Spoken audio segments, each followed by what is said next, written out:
the young, the personable, eager to perform, Matt Damon.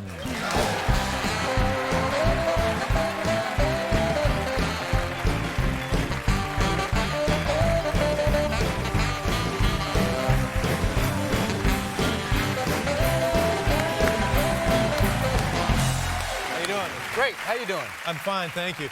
It seems like often when you're here, there's something going on with your hair, and yeah, this must be for a film, right? It was reshoots. I had to shave my head again. Well, they gave me the option of wearing a bald cap, but they said you have to sit in a chair for 3.5 hours. And oh my goodness! At this age, I'll take the sleep. Yeah. A reshoot for what?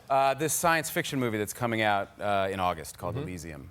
From the guy. Did you ever see the movie District 9?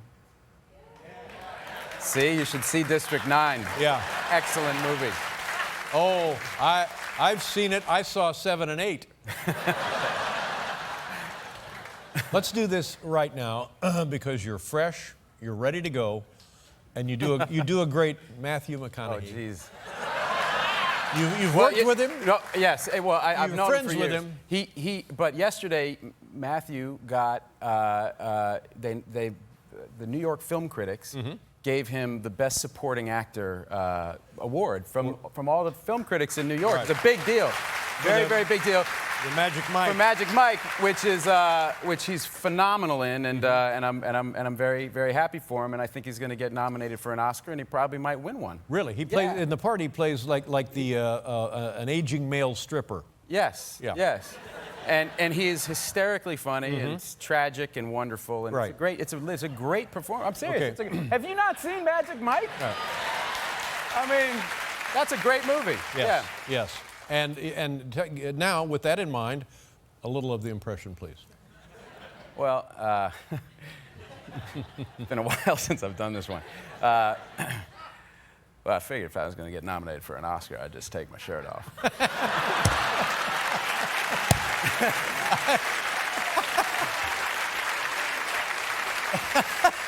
My favorite part about the impression that you do is it always ends with, I might as well take my shirt off. This time he actually did, and he's brilliant in that movie, and he deserves everything he gets because he's a wonderful actor. Well, that's very nice of you to say. Very supportive as a fellow actor. Let me ask you about that. Now, a couple of weeks ago, my family and I were downstairs in the Steak and Shake, and a kid comes up to me and he says, oh, you're Larry King. And I said, yes, I'm Larry King. Now, that doesn't happen to you, does it? I would get Mark Wahlberg sometimes. Really? Yeah. If my hair is a certain thing, or if I'm in shape. But and I talked to Mark about it a few years ago, and we have a deal because he would get hey, you're Jason Bourne sometimes, and really. And our deal is we have to be very polite if we're we can't be a jerk because then you're yes. I'm giving him a bad name. That's right.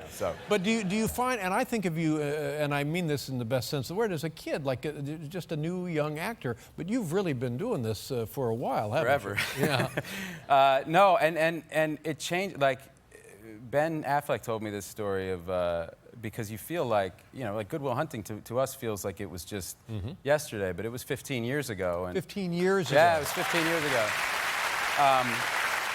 And he told me a story about driving. He was with the cast of The Town when they were doing some of the promotions for The Town a couple years back. And they drove by my apartment downtown, and he said, oh, hey, my buddy Matt Damon lives there. And Blake Lively said, you know Jason Bourne? and Ben goes, like, not like everyone has to have seen Good Will Hunting or anything, but all that press, the BFF magazine stories and all that stuff, like she didn't see any of it. She was too young. And it just kind of it's like you constantly have to be in a movie that people see, or you're just completely forgotten. And you wonder if the time period of the collective memory is actually getting shorter and shorter and shorter. It could be. Yeah. It could be. Tell me about your family. It's all girls. Am I right about that? Yeah, that's right. Yeah. And we have 4 girls. 4 girls. 4 girls, and roughly 3, 4 up to 12 or something in that 14, range. 14, 6, 4, 2. Wow. Yeah. 4. Thank you.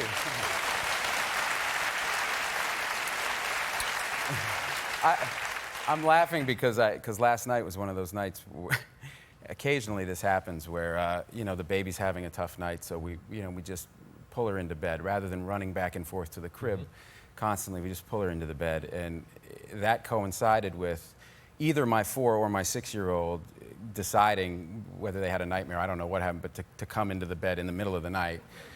And then the other one, who shares a room with her, is obviously not going to sleep in a room by herself.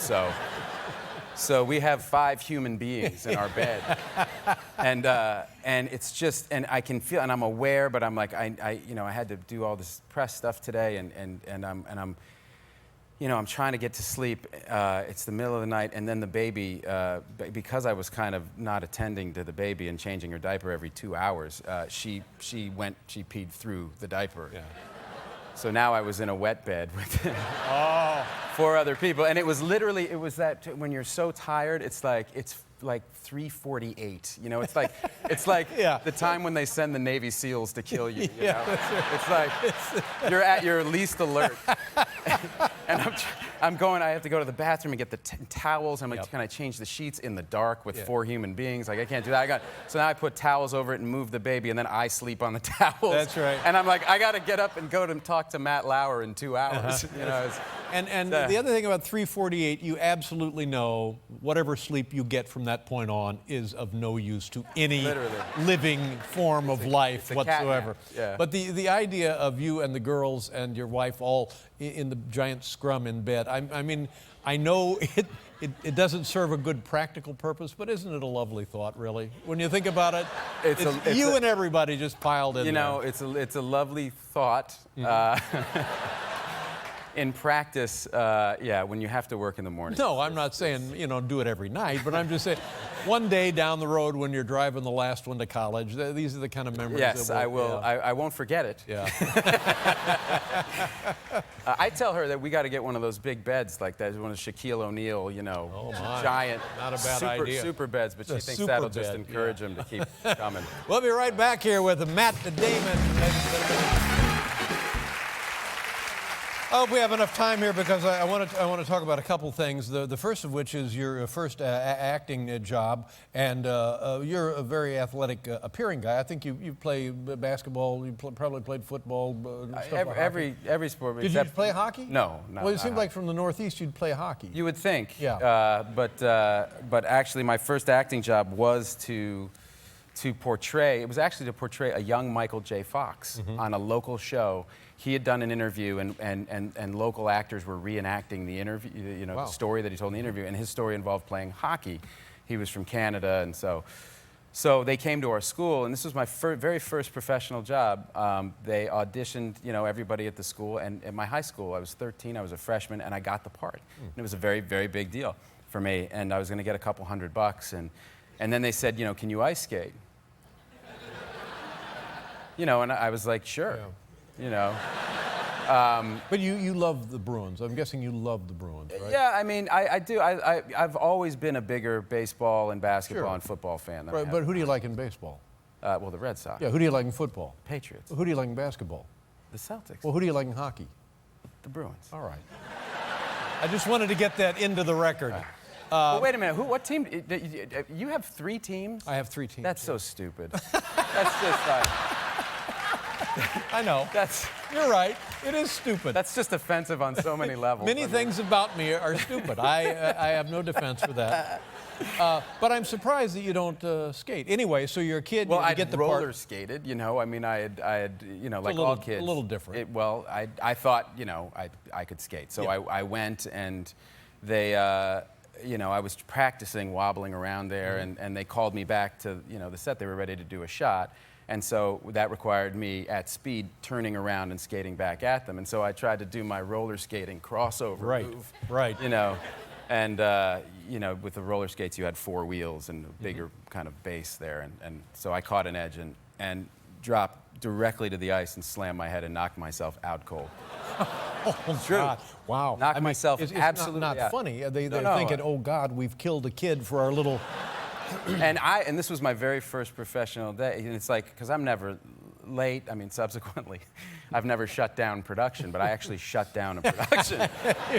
First time out. It didn't augur well for my career. And that kind of thing will stay on your record. I thought it would, actually. I was really worried that my rep was going to be really damaged by this incident. Out cold. Good Out cold. Lord. Knocked myself right out. Oh, but you know how to skate now, right? No. Well, the girls, will they skate? Well, you know, maybe. I don't know. I mean, I think they should. okay. Our first guest is an Academy Award winner starring in a highly anticipated new film entitled Elysium. It opens August 9th. Ladies and gentlemen, the always entertaining, here's Matt Damon. Come on out and say hello.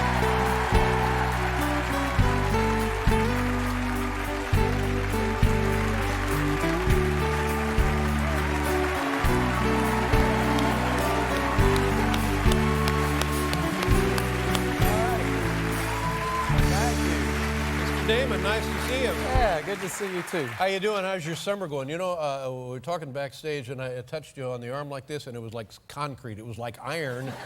And I said, "Oh my God, what have you been doing?" And you said, Surfing. "Surfing." Yeah. Good for you. And, Yeah. and are you an accomplished surfer? I'm terrible. Really? Yeah, I'm really bad. But that actually, I think, gets you in better shape because you have to paddle a lot. You're always in the wrong place. Well, people, It's true.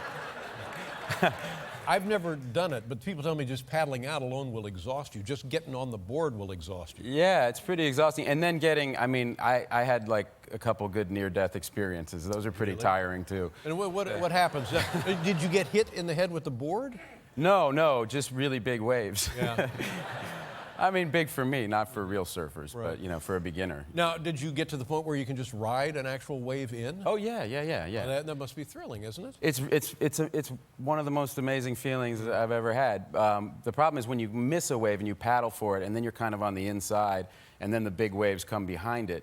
You take them on the head. Oh. And do you learn how to read the waves and where they're breaking and the I'm point told break eventually and all of that will stuff? happen. Yeah, that hasn't happened for me yet. How long have you been surfing? Well, I started it like 6 years ago, like just on a summer kind of vacation, and then I kind of do it here and there. So probably all told, like maybe like 6 weeks. Well, good for you. You know. I mean, why not, for heaven's sakes? Now, I'm disturbed to hear about this, that you have been living in New York City a long time, and now you've decided you're moving to Los Angeles. Nothing wrong with Los Angeles in that area. Orange County. Have you ever been to Orange County? Nice. Very nice down there in Orange County, where the NSA is headquarters. But that guy.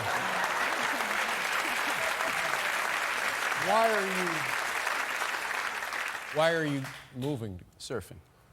Boy, that would be so cool. If that was it, how cool would that be? It would be cool, Yeah. but it's not why I'm moving, really. No, I'm just we're gonna give it a shot for a few years while the kids are young and you know, have a yard and you know, be right down the street from my buddy Ben and you know, we've got a company together and we actually rented offices. Wow. Now that he won the Oscar for Best Picture. How about that guy? Yeah, Huh? I know. Tell me about your family again. Run them in. You got 5 children, am I right about that? 4. 4? Yeah, All right. 4 Tell me the ages and the gender. 2, 4, 7, 15, all girls. Oh, my God. Yeah. Oh, my God. Yeah. Now, it's either crazy or great. It's probably a little of both, isn't it? Yeah, it's a little of both. It's really fun. I mean, it's really fun, but it is a little. It's a high estrogen environment. Yeah. And you're taking them to California so they'll be with more of their friends and stuff? Yeah, a lot of our friends with little kids are out there, and Yeah. And friends they've had, you know, and they've known and they see on and off. And You know what I've noticed here, and you've gone through the same thing, is the play dates. Of course, now when I was a kid, there was nothing like a play date. But here, you'll have a play date in an elevator. I mean, it's not right. It's not the way kids are supposed to be. No, it's true, and yeah, that's one of the challenging things about the city. I mean, look, I'm not leaving New York. I love New York. This is still my favorite place in the world, and I love living here, and I'll live here again. But yeah, you do find yourself having play dates in incredibly small places, and it doesn't like. You know, when we were kids, it was like, just don't come home until it's dark. That's right. We weren't actually allowed to You're come exactly inside. right. It was your internal clock would tell you when dinner was set on the table. And, and then you'd go home, and that was it. It was and nothing happened there, really. It was all good. Yeah, no, so there are pros and cons to each city. Are the girls excited about moving? They're really excited about going. You know, they have their friends out there. Yeah, and you got them in schools and stuff now? We did. It took a long time and a lot of ugly research. process, isn't it, to get into schools? Yeah. Did you ever think about homeschooling? I know a lot of the top stars. I know a lot of the top stars homeschool, but then you didn't think about that, did you? No. Well, that's just as well. No, we don't do that. No, you don't do that. Oh, now this Elysium, boy, this is almost the way the world is now. It's people who are just eating dirt, and then people who are wealthy living in this outer space deal. It's just kind of the way things are now. Yeah, no. Well, I mean, other than the outer space part of it. Yeah, and then there was an article today in the New York Times that said apparently all the pressure for, because for Sony Pictures, all the pressure is on Elysium. No, for their really? whole summer. Yeah, so why? You don't need that. Thanks, New York Times. Yeah. Well, I don't understand. Explain that to me from a business standpoint. What are we talking about? Well, they've had some hits and they've had some misses, and so it's all going to ride on Elysium according to the New York Times. Yeah. So. Now, how does that filter down to you? Do you feel the pressure? Yeah. No. What happens for me is I just feel pressure to try to make good movies, but no. For me, a weird thing happens where I get this kind of weird, almost Tourette's thing where I just immediately think of the exact wrong thing to say to try to get people to come see the movie. Ask me what Elysium's about. Well, tell us a little bit about the film Elysium. Well, how much do you know about fracking? Well, I know. What? Literally. The head of Sony, Amy Pascal's head just exploded in L.A. Now, you're talking about the fracking movie that you made before. I enjoyed the fracking movie. Thank you, and so did I, but we were the only two people who saw it.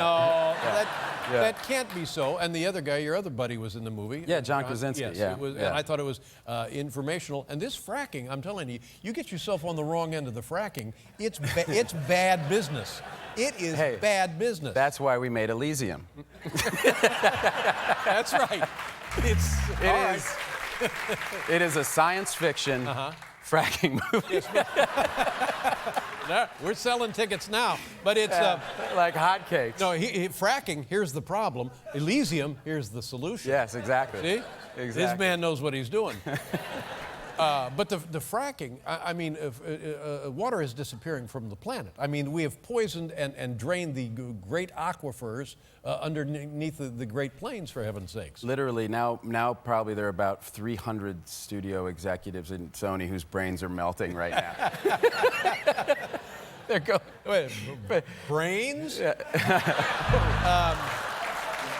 Good one, huh? Wow. Listen, we'll do a thing and then we'll come back. Fantastic. All right, we'll be right back here with Matt Damon, ladies and gentlemen. There's many things that I would like to ask you about, but we'll start with this one. I know a little something about this project. George Clooney is the director. Maybe he did the screenplay, I'm not sure. But it stars you, George Clooney, Bill Murray, John Goodman, on and on and on, others and others and others. It's a story from World War II about preserving art treasures that the Nazis had pillaged. Tell us about work. Had you worked with Bill Murray before? No, I'd never worked with Bill. I was just a fan. And he and George became friends, about 5 or 6 years ago. And George really just put this whole group together. I mean, Bill's awesome in the movie. Yeah. He's really great. And George really was one of the best directors I've ever worked with, and I've worked with a lot of directors. Yeah, that's amazing. It was so frustrating. It's like, yeah, I know. No, it's honest to God. It's like God said, maybe this once. I'm just gonna keep going. Maybe give him more. Sure, he's an actor and a writer and a producer. He's a director. Yeah, why not? It's obscene. Yeah. Well, it could be God thinking, well, I've got to do something because he's so awfully homely. So we're going to have to load him up with something, for the love of God. Something to help balance out those horrible looks. But it must have been, were the three of you all together, and you throw John Goodman into this mix, and you got a party, my friend. Did you guys do stuff while you were filming? No, we mostly would go out for dinners, Saturday nights. I mean, George was super focused. It's a huge movie. It's a big World War II fracking movie, actually. you know. Wow. The fracking things are really, just, it's all anybody's talking about, really. Yeah, it's for the same studio, so they're going to be thrilled. Wow, I've got a summer and a Christmas movie with them, and they're both about fracking. Yeah. It's a fracking Christmas with Matt Damon. Hey, I got your fracking Christmas. Let's talk about, speaking of water, I admire this, what you've done with getting water, potable water, to people, and we're running out of it, getting it to children and people who don't have safe water to drink. How is that going? Who is involved in this, and how do they get water if they don't have it? Well, it's water.org is the foundation. And is that what this picture is with your head in the toilet? Oh, yeah. No, earlier this year, I went on a toilet strike. I stopped going to the bathroom. And I did that for about 6 months to draw attention to the fact that 2.5 billion people lack access to adequate sanitation. You know, actually more people have a cell phone than have access to a toilet. Well, if you want staggering statistics, the #1 killer of young people in Africa, do you know what it is? The #1 killer. #1 killer. Clean water. It's related. What is it? Diarrhea. Well, yeah, that's. No. It's not funny. Not funny at all. No, there's nothing funny. We talk about that, like because that is actually one of the ways. Because you try to get people to relate to it. It's very hard for people to relate to it here because we just go to the sink to get clean water. But when you say that, parents they can connect that because all of our kids have dealt with that, and it's not a big deal. I mean, a lot of times you don't even keep them home from school. Right, should not be a big deal. Because the cure is clean water, but if you can't get access to clean water, it can kill people. It's actually every 21 seconds, a child under the age of 5 dies because they lack access to clean water and sanitation. It's the same thing. And we are so lucky in our part of the world, but most people are not within like 90 minutes or 150 miles or 200 miles of modern medical treatment. Yeah, or I mean, oftentimes the cure is just clean water. Right. You know, you don't even have to go to a hospital. You just need some clean water, and you know. It's a giant puzzle, and we've scrambled the pieces. Yeah, but I look, I'm a perennial optimist. I mean, we reached 1 million people last October. We hit our first 1 million people reached, and thanks. And we're going like we're going. And a lot of people are you know, and I meet the new generation, like the kids coming out of college now, are just so much cooler than my generation, and so much more selfless. And you know, I really think they're gonna do a lot for us. That's great to hear, because I've given up, and I've worried. I've worried about and you have 4 girls to worry about. I have 1 son to worry about. Anybody with kids should be looking ahead and worrying about situations like this. And while now they may seem removed and distant and just a problem for others, but in the future they're going to be right at our front door. That's right. Yeah. That's right. And also, I have my daughters to worry about, but now I also worry about your son, because I have 4 daughters. Right. You know, I mean. So imagine how much pressure that puts on me, and on top of you're that, a man with a lot of pressure. A lot of pressure. A lot of pressure. Starting a foundation to raise money to keep my son away from his family. Ladies and gentlemen, here's Matt Damon.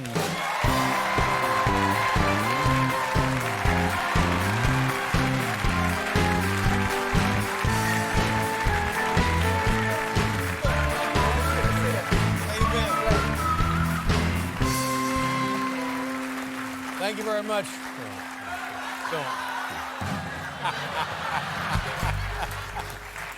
That would be good, wouldn't it? Yeah. Oh. Thank God I was watching back there.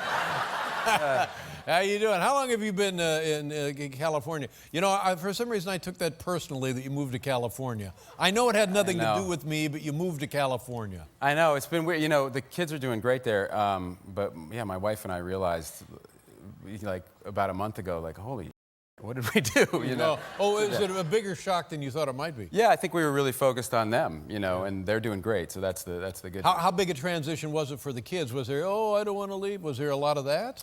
No, they love it here, you know, they love it there. And But they were in school here, probably. They in got to school get to here. a new school out there. Yep, they had to adjust to a new school, and 3 different schools, actually, yeah, for 4 kids. And so did they start in the beginning of the year? Did they come in mid-year? No, they started at the beginning Well, of the year. that makes it a little bit better, yeah. And that's about the time my wife and I started our nonprofit shuttle bus business that we're in. It's going great. Yeah.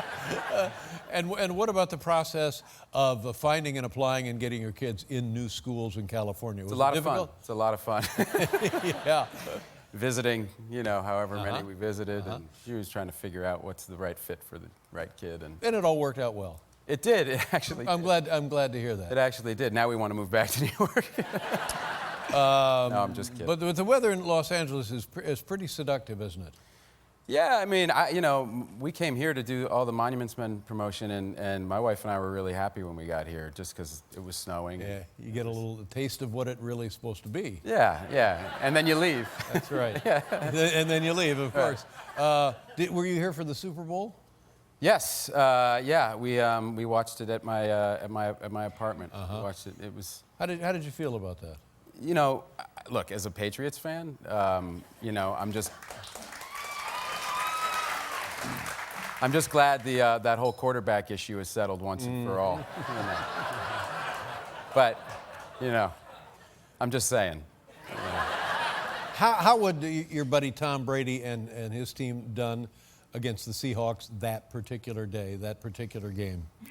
There's no way to know. I think if he had those receivers, I mean, nothing against our guys who played their hearts out this year, but like that Bronco team, I kind of feel like if I was the quarterback, we would have gone 8-8. Those guys were amazing, you know?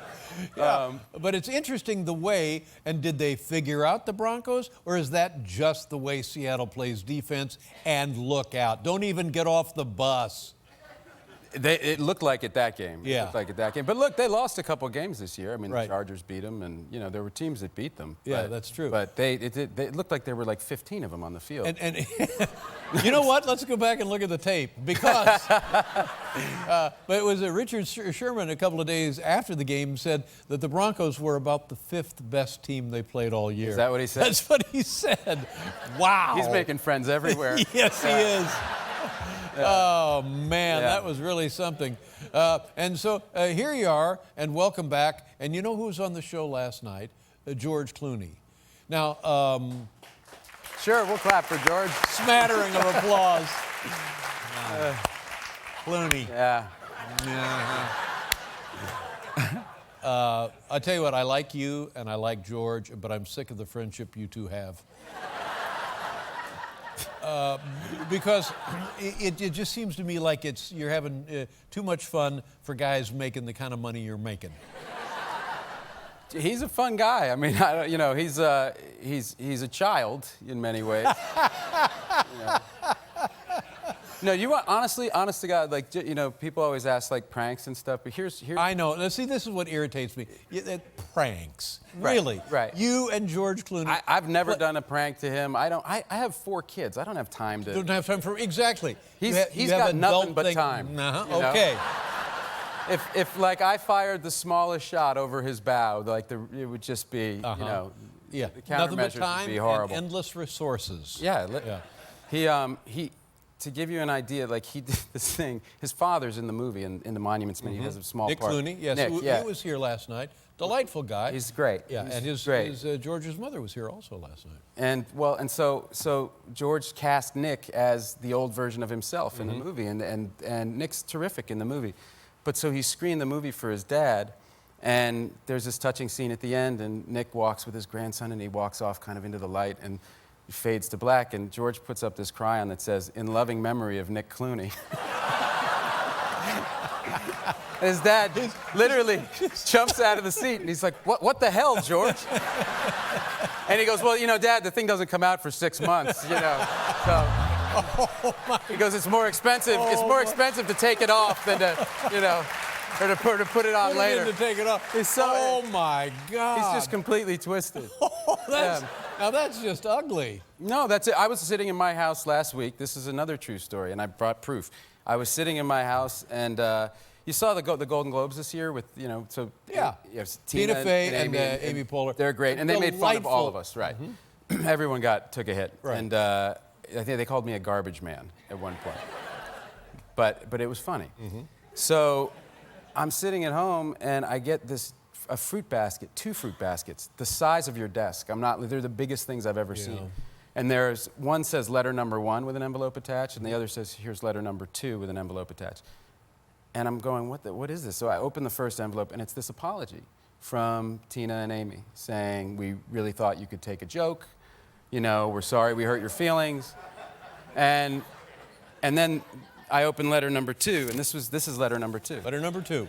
Letter number 2 says, Dear Matt, if your note is part of some George Clooney prank, as I very strongly suspect it is, you A-list amateurs are going to have to step it the up.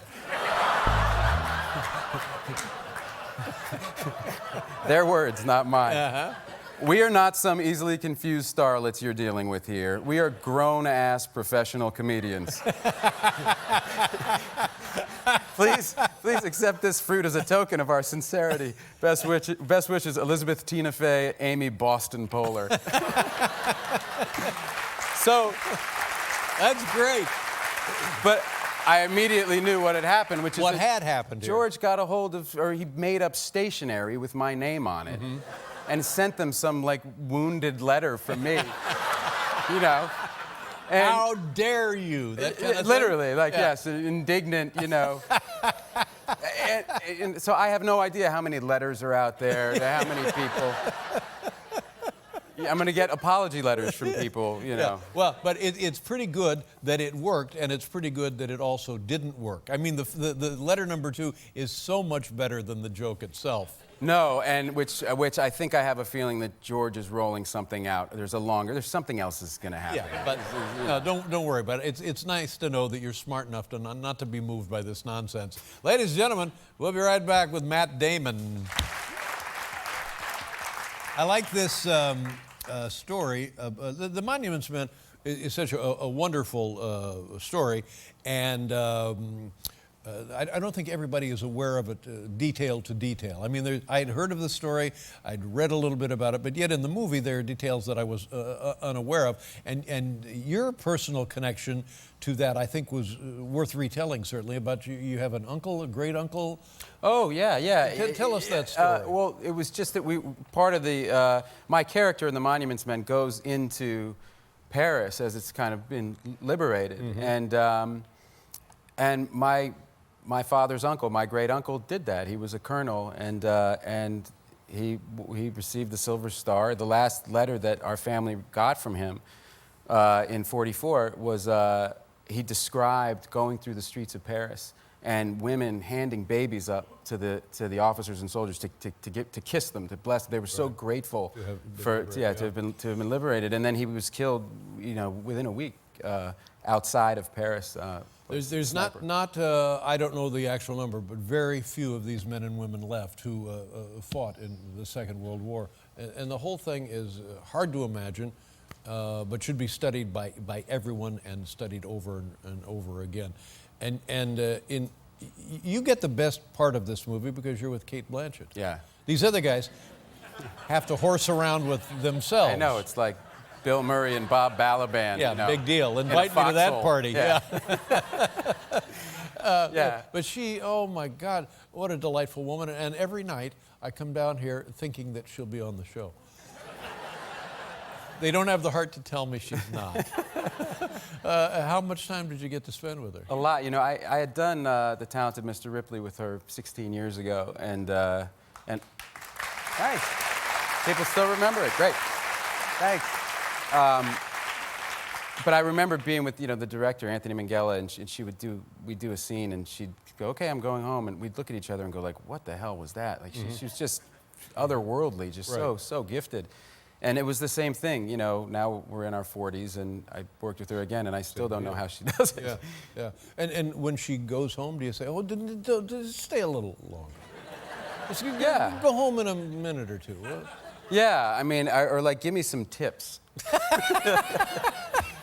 It's really strange. Like she's Australian, you know, and she'll sit there and talk in her kind of regular voice, and then in this character she plays a French woman, right? And she just turns into a French woman when they say action. Whether the French actor, the fellow who was in The Artist, Jean Dujardin, who was also in your movie, came to see you and Kate work together. Yeah, he showed up one day to watch a scene, and literally, I went over to say hi to him, and he said, "But I do not understand. She is French." Mm-hmm.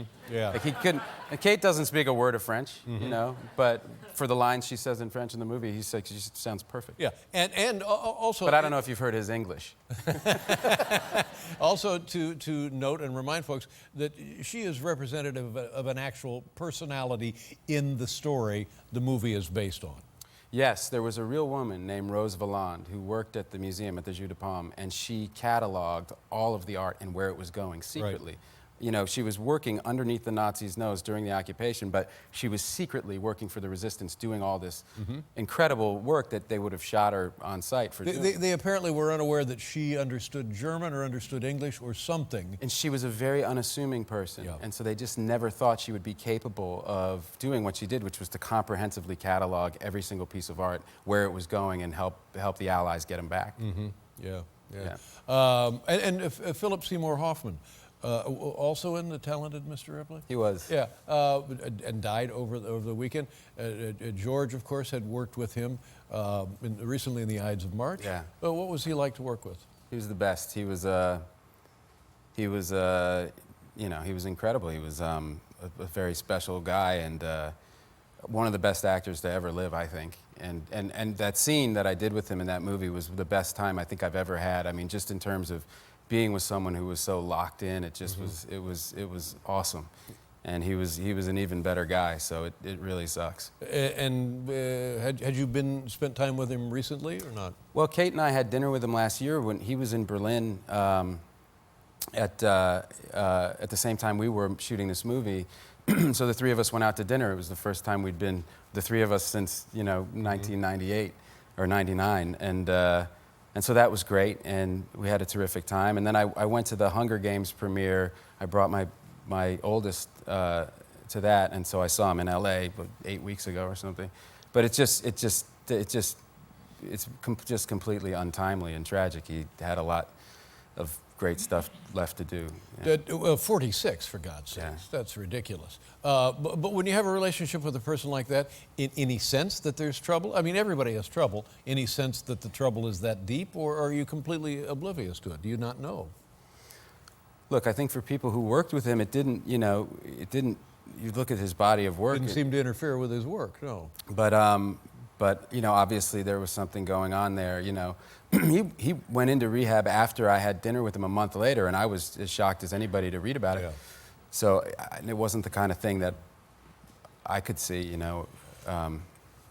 Yes, it's a darn shame. It is a darn shame.